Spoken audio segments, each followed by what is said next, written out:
Rangers, Penguins, opening night, go time.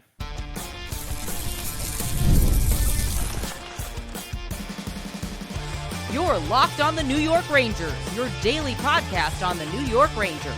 Part of the Locked On Podcast Network, your team every day.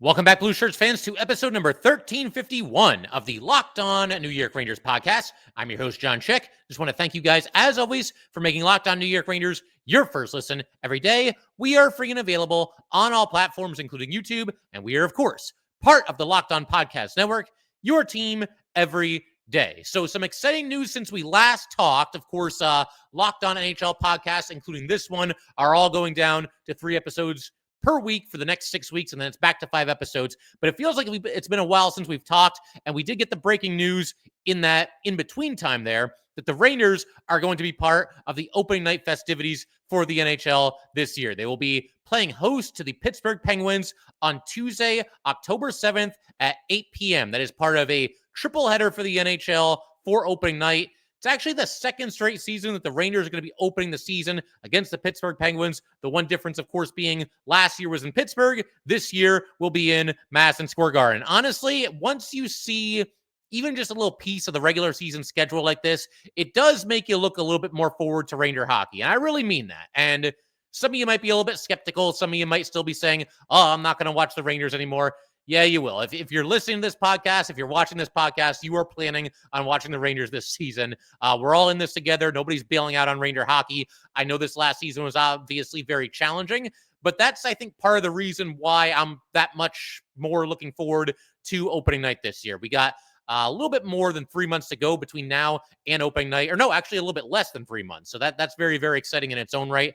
But I think when you have a team, really in any sport at any level, and that team underperforms and doesn't live up to expectations, it leaves people so disappointed, and you have a season like that, and we all have to go through it together, to me at least, it just makes me look that much more forward to the following season, because there's just that idea, that belief that, well, this upcoming season cannot possibly be the car crash that we saw the season that just concluded here. So I'm clinging to that hope, and, it's easy to kind of write them off and think that it might be a bad season. But the last time that people were really down on the Rangers was after they lost in the first round of the Devils. And if you remember, the season after that, they won the President's Trophy. Now, obviously, that doesn't guarantee similar success this year, but it is proof that it can happen. So I'm looking forward to it. As far as the Rangers-Penguins dynamic, there's obviously some good storylines going into this game as well. Mike Sullivan spent a decade as the Penguins coach, won a couple of Stanley Cups there. He now opens up his Ranger tenure as the head coach for the team that is opposing the Penguins on opening night. So that's interesting in its own right. And of course, Dan Muse spent a couple of seasons as an assistant coach with the New York Rangers. He now is the head coach of the Pittsburgh Penguins. So right off the bat, you've got the head coaching storyline there where, both of them are going up against their old team. Beyond that, it's just a great rivalry game. I've said this multiple times, and I know some of you will tell me that the Rangers' biggest rival has been and always will be the Islanders. But for me, and I think people around my age, we tend to see it as the Penguins with all the playoff battles and all the players that have been such a big part of that rivalry over the years. And, the Rangers having to deal with Crosby and Malkin and all those guys, Letang, that powerhouse Penguins team. And the Rangers eventually turned the tables, knocking the Penguins out of the playoffs a couple of times. That epic 3-1 series comeback just a couple of years ago. For me, it's always Rangers Penguins. That's always my number one. Obviously, it's something that's up for debate, but I don't think anybody would debate that this is indeed a rivalry matchup to start the season for the Rangers and the Penguins too, for that matter. Now, I mentioned a minute ago that the Rangers and Penguins just so happened to open the season against each other last year as well.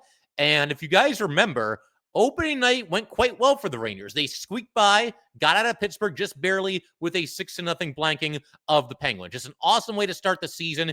Very easy to forget. The Rangers were 5-0-1 at some point last season. But between that start and obviously the dominant opening night win that the Rangers enjoyed, that all was not going to be indicative at all for how the rest of the season went. But to give you guys an idea, as kind of like a quick aside here, of just how much this Ranger team has changed between opening night against the Penguins last year and the upcoming opening night against the Penguins this year, here's a quick summary of the game. I'm not going to go through every little thing that happened, but this will give you an idea of just how much this roster has turned over in less than a calendar year. So, Chris Kreider, You might remember him now on the Anaheim Ducks, but he scored twice in the 6-0 win.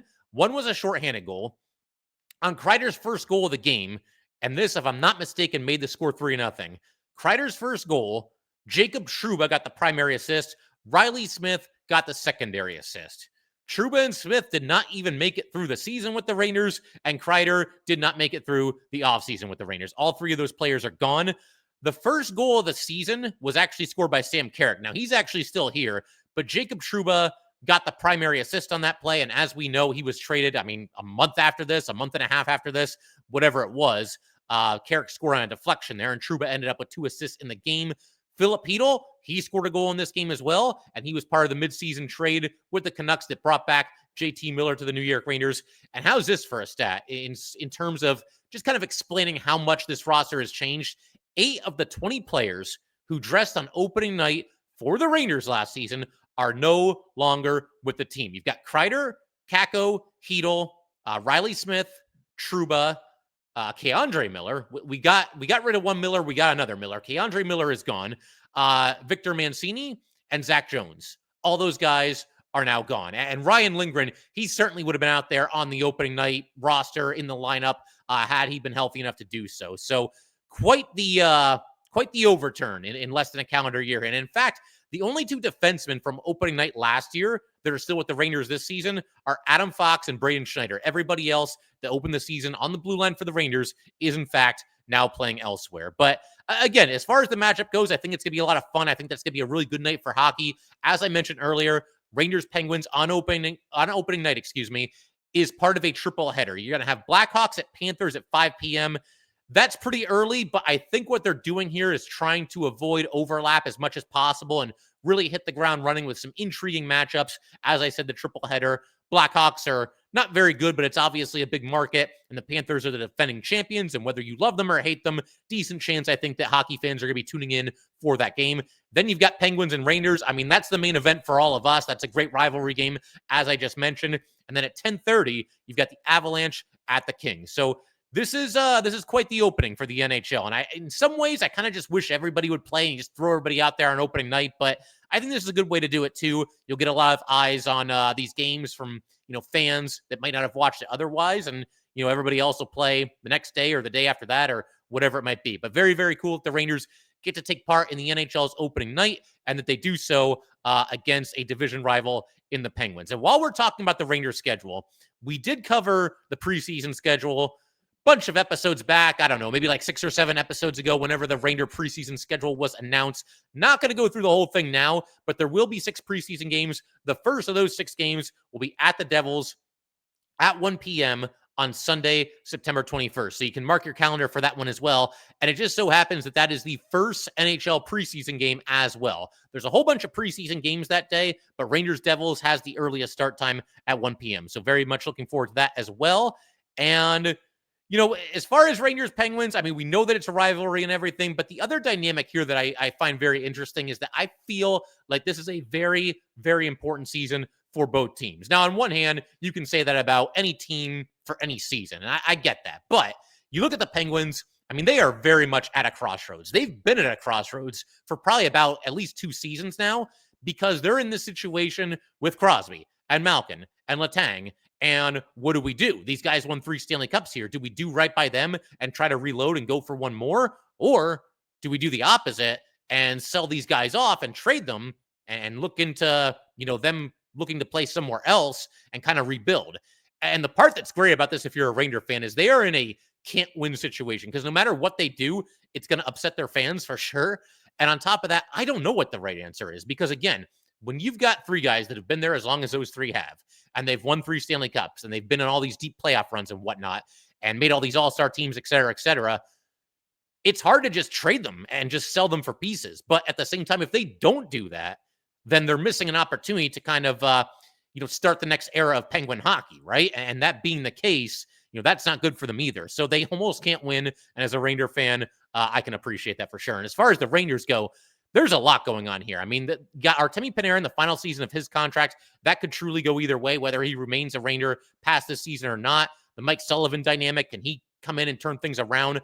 I think Chris Drury at this point, his seat, I wouldn't say that it's hot. It's got to be getting at least a little bit warm. When you look at the disaster that was last season and all the radical moves that Drury made to kind of retool this roster, revamp this roster for this upcoming season, I mean, his job has got to be at least somewhat on the line. If this thing blows up again and they're just playing miserable hockey all over again, and Mike Sullivan can't reach the team, then where does that leave Chris Drury? And there's a lot of players in this Ranger team too that I think their reputations with Ranger fans are really on the line coming into the season. Guys like Kreider got traded, but guys like Mika Zibanejad, I think for sure. I would say Artemi Panarin to a lesser extent. And Adam Fox. Adam Fox had a really nice season last year, but I think by his own very lofty standards, it was a little bit subpar. I've got Adam Fox as a big-time bounce-back candidate for this upcoming season. And that's not to say he was terrible last year, but there was something missing. There was something missing up and down, left and right, all over this Ranger roster. But be that as it may, I have Fox as a bounce-back candidate this upcoming season. That's something we'll discuss in a future episode. But very, very excited for opening night, and very, very cool that the Rangers get to start the season up against a division rival. And my understanding is that the NHL is going to release the rest of the regular season schedule tomorrow on Wednesday. And if that's the case, obviously we'll go through the Rangers schedule together. I'll have some thoughts, some games to watch, all that good stuff. But in just a second, we're actually going to discuss Dave Maloney. Since the last time we talked, he was anointed as the color analyst for TV. He'll be right next to his longtime radio partner, Kenny Albert. We'll discuss that in just a second. And also want to close out today's episode by talking about the upcoming charity game, the third annual Shoulder Check Showcase. We're going to do all that good stuff in just a second. All right, we just want to take a minute to let everybody know that today's episode of Locked On New York Rangers is brought to you by FanDuel. Summer sports are in full swing, and whether you're all about baseball under the lights, golf on the green, or high-stakes soccer action, FanDuel is the best way to make every game even more exciting. You're already following the action. Why not make it a little bit more exciting? With FanDuel, you can get in on the game while your friends are getting sunburned at the beach. It's easy to use, fast to pay out, and it makes even the regular season games feel like must-watch events. Whether you're playing a same-game parlay or watching a bet ride into the ninth inning, FanDuel makes it feel like you are part of the action. New to FanDuel, new customers can bet just $5 and get $150 in bonus bets if your first bet wins. Open the FanDuel app today or visit FanDuel.com to get started. All right, let's go ahead and keep everything rolling here on Locked On New York Rangers. Got to give a big shout out to the everydayers. As always, thank you guys so much for supporting this podcast through all the ups and downs, through thick and thin. Really does mean a lot. As I mentioned just a second ago, the NHL's regular season is slated to be released on Wednesday, so we'll see what that looks like for the Rangers. I'm not sure what time it's being released, but we'll check it out. That'll either be in our next episode or the one after that. There's a couple other minor free agent signings that the Rangers made. Want to get back to those and discuss those in greater detail. And we got to keep going through the Rangers draft class. Definitely looking forward to doing that as well. Next on the docket there is Michael Anderson or Mikael Eriksson. The Rangers took him at number 111 overall. So very much looking forward to continue talking about the players that the Rangers drafted. But for right now, let's shift our attention to the ever-changing New York Rangers TV booth and the breaking news while I was away that Dave Maloney has been tabbed to join Kenny Albert in the New York Rangers booth. And I think this is a great pick for a lot of reasons. First of all, why don't we take a look at Dave Maloney's background? And I think most Ranger fans certainly at least know who Dave Maloney is. If you didn't get a chance to see him play, then certainly you've seen him in a commentary role at some point. He's been a mainstay of Ranger hockey in that role. But as far as his playing career, youngest captain in New York Rangers history. Now, I was aware of that factoid about Dave Maloney. What I was not aware was just how young he was. Take a guess, and some of you might remember, some of you even watched him play, but I still think for a lot of us, it's going to blow your mind when you hear how young he was. He was only 22 years old when he became the captain of the New York Rangers. You really don't see that, at least not very often. There's exceptions to the rule here and there, but there are not too many, certainly in recent memory, examples of 22-year-old captains of NHL teams. But he was drafted number 14 overall by the Rangers in 1974, 657 career NHL games, 71 goals, 246 assists, 317 points, and was a plus 83 for his career.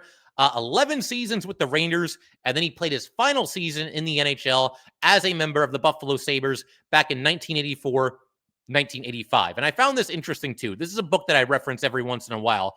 There's a book called 100 Ranger Greats. And basically what it does is it ranks, it's just what it sounds like. It ranks the top 100 players in New York Ranger history. And they put Maloney at number 34 all time. Now, eventually that book is going to have to be revamped because it is now, like 16 years old.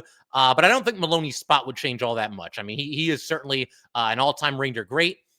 He was also the captain of the Rangers when they made it to the finals in 1979. Unfortunately, the Magic just kind of ran out at that point. They were up against Montreal. They lost in 5 games, but that's just kind of what Montreal did to everybody back then.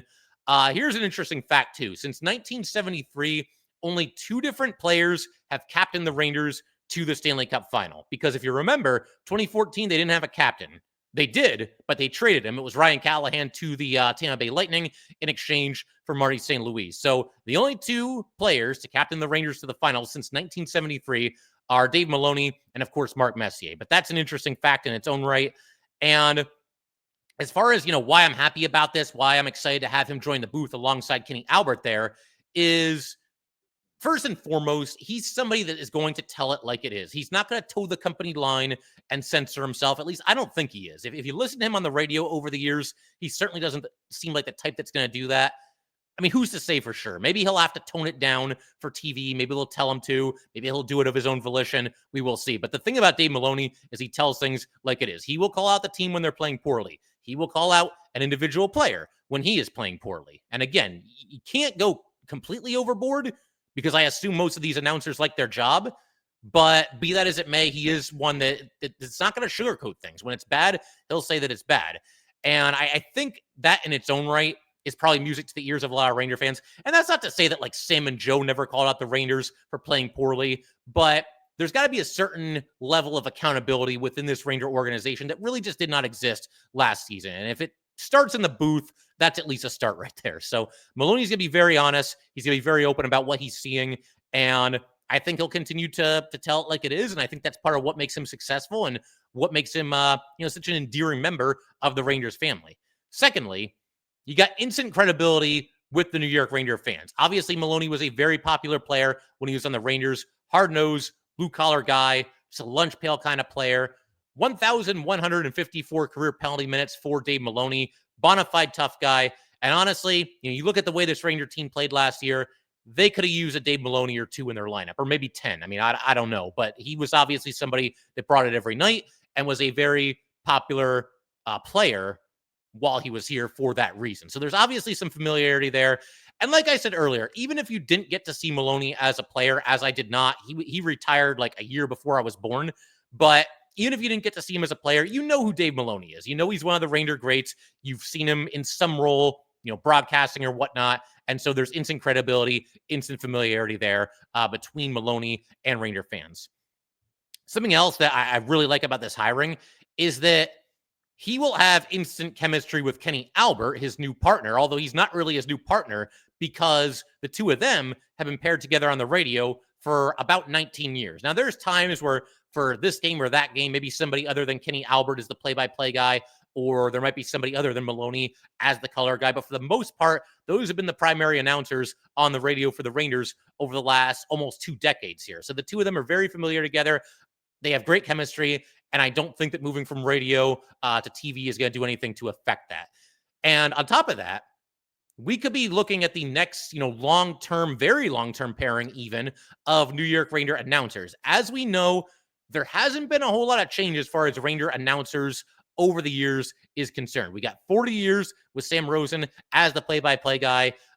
18 of them were with Joe Micheletti as the color guy. Before that, it was, I believe it was 19 years with JD. So there's not a lot of overturn in an industry where there's a ton of overturn in terms of like who's announcing this game and who's in what role. It's been very, very constant for, Ranger fans having the same announcers, year in and year out. And the bottom line, I think a lot of us are probably still a little bit sad about Sam and Joe leaving us, especially Sam, given the fact that he was synonymous with Ranger hockey for about 4 decades. But the way things stand right now, you bring in Kenny Albert, you bring in Dave Maloney.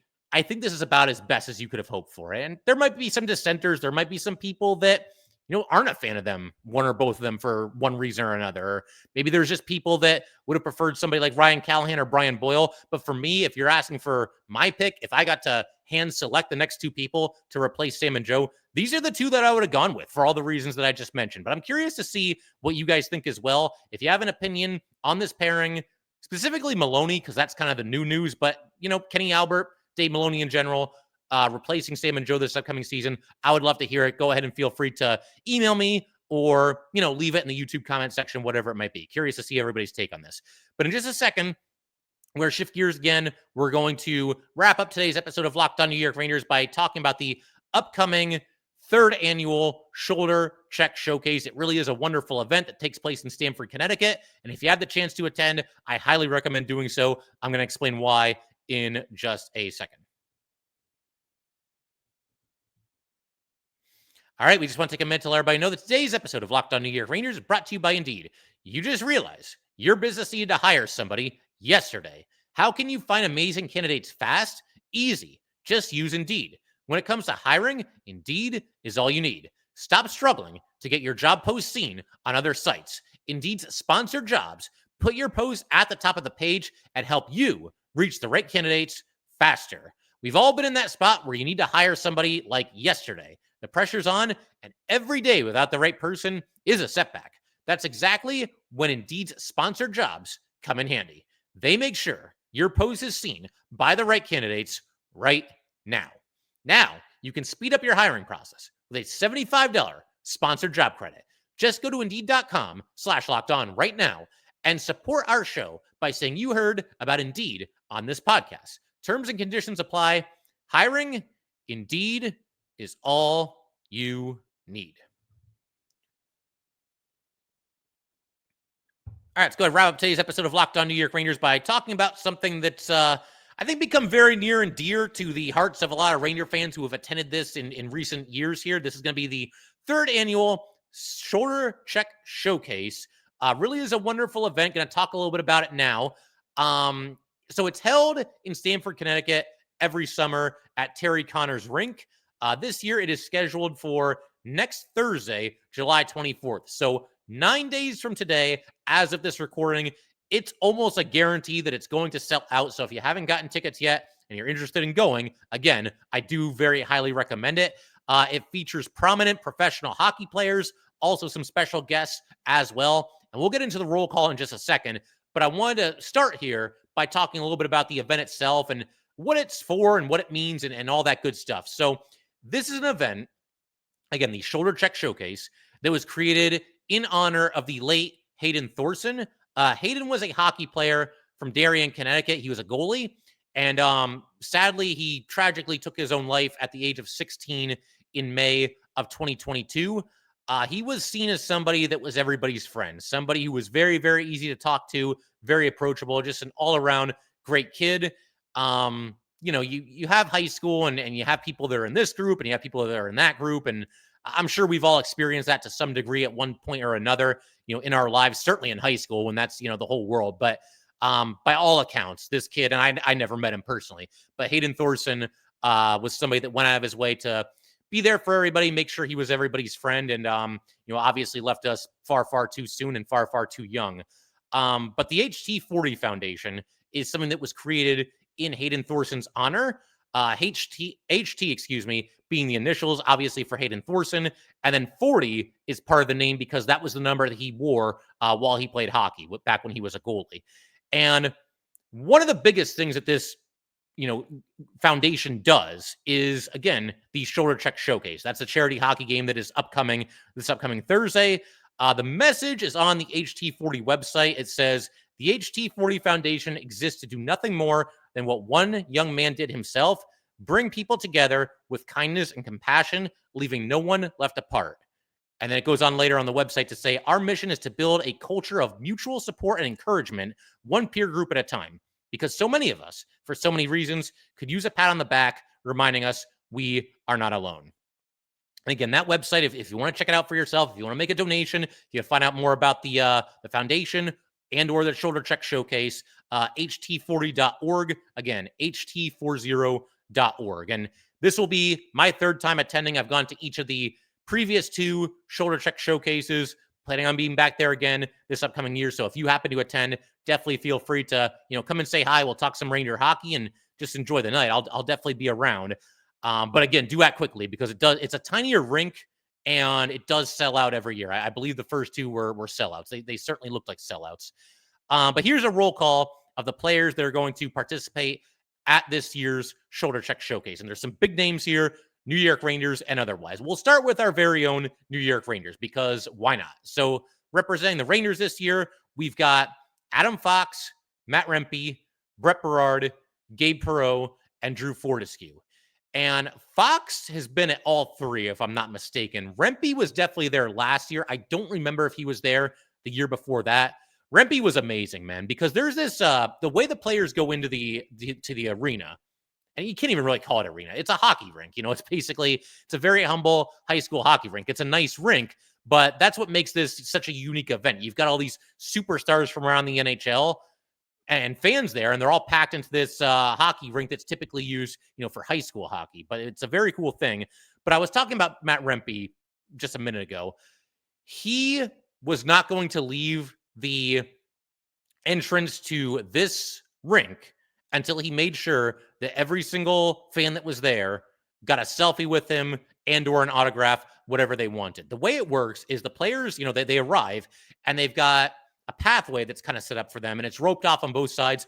Matt Rempe, I literally watched him do this. He started on one side, went completely all the way down, signing autographs, taking selfies, the whole 9 yards, got to the front of the rink, and I figured he was going to go in at that point. No, he started back up the other side and came back away from the rink up the other side to make sure everybody on that side, got an autograph, got a picture with him as well. So very, very cool. I know Ranger fans are divided on Matt Rempe, but that's who he is. There have been multiple accounts where people have run into Rempe and they've said the same thing, that he will stick around for as long as it takes for everybody there to, get an autograph, get a selfie, whatever it might be. So that's very cool. Brett Berard, he's definitely done it at least one other time. I want to say that he's done it all 3 years, and that's obviously very cool. Good for him. Gabe Perreault and Drew Fortescue are definitely both one-timers, or first-timers, I should say. One-timers. Yeah, I'm acting like it's like hockey season already here, but they're both definitely first-timers for this event, but definitely looking forward to watching them in action as well. And then you've got a handful of former Rangers as well. Chris Kreider. Feels crazy saying this. And technically, this is going to be the first hockey game that Chris Kreider plays, not as a member of the New York Rangers, since he obviously got traded. So technically, this will be his first game post-trade by the Rangers. Other former Rangers include Kevin Hayes, Kevin Shattenkirk, and Frank Vetrano. I thought I saw Ryan Strome's name on there as well, and I know he's participated in the past. Didn't see him when I was looking it up today, but obviously that doesn't mean that he won't be there. We will see.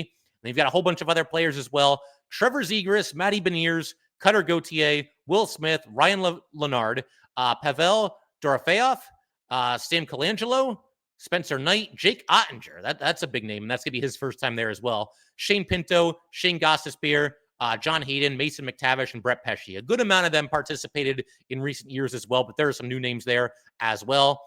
There's usually some players from the PWHL as well. Haven't seen any names as of yet, but I would imagine there'd be at least a few. And then you get some special guests like Swaggy P, who's a stick handling specialist, and I believe he has a YouTube channel. The aforementioned Dave Maloney, he's going to be there as the MC, as he was last year. John Brancy is also confirmed. He obviously does the national anthem at a lot of Ranger home games. And last year, this was awesome. I posted a video of this on YouTube. Brancy did the national anthem for this event, but because the rink is so small, literally, if you're on the top row, you can reach up and touch the ceiling. Like that's what a tiny rink we're talking about here. But Brancy went out there on the ice to do the national anthem, didn't use a microphone, just did it in the building, and everybody could hear him loud and clear as day. Great rendition there by John Brancy, who, let's be honest, he never disappoints any of us. Pavel Barber, stick handling specialist and 3-time Canadian national athlete, and Arda Okal, who is a host of NHL on ESPN, and I believe used to work at MSG as well. And it must be said right off the bat here, props to every single one of these players for participating. This is something that they do, of their own volition. It's not something that's in their contract. Obviously, it's out of the goodness of their heart. And then they're going to participate in an event that obviously means a lot to a lot of different people and has a very positive message as well. As far as the game itself, when the puck drops, It's obviously very laid back. I mean, guys are out there having fun. It tends to be very high scoring because nobody's really playing defense or hitting all that hard or anything like that. Although I will say, Jonathan Quick, he's played in this he played in it last year. He attended just in street clothes the year before that, but he was really good last year. He made some really nasty saves, vintage Jonathan Quick there in net. But for the most part, it's very high scoring. I believe it's either 3-on-3 or 4-on-4. It might have been 3-on-3 the first year and then 4-on-4 the next year or vice versa, something like that. You get the idea, though. Very laid back. And again, it's just a great night. There have been some really interesting highlights over the years. Kreider has scored a couple of times in the shootout with a trick shot. Jonathan Quick last year, I remember he was facing Swaggy P during the shootout, and Quick just took his stick and threw it at him. So there's some lighthearted, fun moments like that as well. Like I said, cannot recommend it enough. A really fun night, and obviously for a very good cause as well. So if you're there, again, or if you're planning on attending, leave a comment in the YouTube section, email me, do whatever you got to do to get in touch. I'd be happy to, say hi to everybody who happens to be attending the game as well. I figure we can call it there. I mentioned this earlier, but to just really drive the point home here, for the next 6 weeks, this week included, 3 episodes per week rather than 5. And then once September starts and we start gearing up for the season, it'll be back to 5 episodes a week as normal.